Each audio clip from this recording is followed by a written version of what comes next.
வணக்கம். நான் எஸ்கே சதாசிவம் பேசுகிறேன். சிவகிரி நியூஸ் என்கின்ற ஒரு அமைப்பை நம்முடைய நண்பர், அருமை நண்பர் முருகபூபதி அவர்கள் ஆரம்பித்து வைத்திருக்கிறார்கள். அது எல்லோருமே மனதில் நினைத்து கொண்டிருந்த ஒரு விஷயத்தை அவர் இயல்பாக செய்திருக்கிறார். நம்முடைய மனம் எப்போதுமே ஆர்வத்தின் அடிப்படையிலே அமைந்ததாக இருக்கிறது. ஒரு விஷயத்தை தெரிந்து கொள்வதற்கு நம்முடைய மனம் எப்போதுமே விரும்பும். நாம் சும்மா இருந்தாலும் கூட மனம் எங்கோ அலைந்து கொண்டே தான் இருக்கும். அப்படிப்பட்ட அலைகின்ற மனதுக்கு சில தீனியல், நாம் டிவி பார்க்குறோம், இல்லை பேப்பர் படிக்கிறோம், இல்லை மொபைலில் பார்க்குறோம். இப்படி ஆர்வம், அதாவது விஷயங்களை தெரிஞ்சுக்கிறதுக்காக. அப்போது நம்ம ஊர்லேருந்து வெளியே போனவங்கெல்லாம் நம்ம ஊர் செய்திகளை தெரிஞ்சுக்கிறதுக்கு ரொம்ப ஆர்வமாகவும் ஏக்கமாகவும் இருப்பாங்க.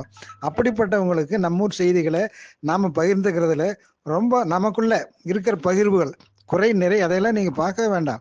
பகிர்ந்துக்கும் போது அவங்க எல்லாருமே நம்ம சிவகிரி பற்றி இவ்வளவு செய்திகள் வருது, இன்னார் மூலமாக அது சரி அறியப்பட்டது அப்படின்னு சொல்லி அவங்க ரொம்ப சந்தோஷப்படுவாங்க.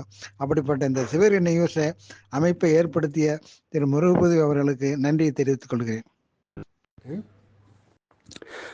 முருகபதி பேசுகிறேன் ஐயா, ரொம்ப சந்தோஷம். சதாசிவம் ஐயா, உங்கள் மகன் தான் நமக்கு ஜானகிராமன். நம்ம வாழ்க்கையில் பெரிய ஒரு திருப்புமுனை ஏற்படுத்தி வைத்த, இன்னைக்கு தினத்தந்தியில், சென்னை தினத்தந்தியில் மிக உயரிய பதவியில் அப்பாயின்மெண்ட் வாங்கிட்டு போய் தான் பார்க்க முடியும் அப்படிங்கிற மாதிரி நான் போய் பார்த்துக்கிறேன். உங்கள் வீடு சிவகிரி பொது மேடைக்கு பின்புறம் உள்ளது. ரொம்ப சந்தோஷங்க ஐயா. உங்கள்கிட்ட இருந்து இந்த மாதிரி சீனியர் மேன், என்னுடைய வயதும் உங்களுடைய அனுபவமும் ஒன்று அப்படிங்கிற அளவோட நீங்கள் சுதந்திர தினத்தன்னைக்கு உங்கள் பிறந்தநாளை கொண்டாடியவர்.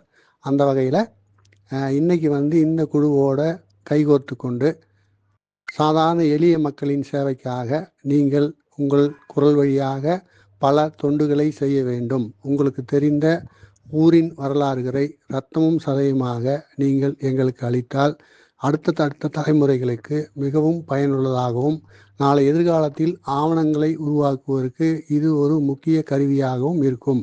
உங்களுக்கு தெரிந்த செய்திகளை நீங்கள் கூறுங்கள். அதில் நிறை குறைகள் இருந்தாலும் பரவாயில்லை.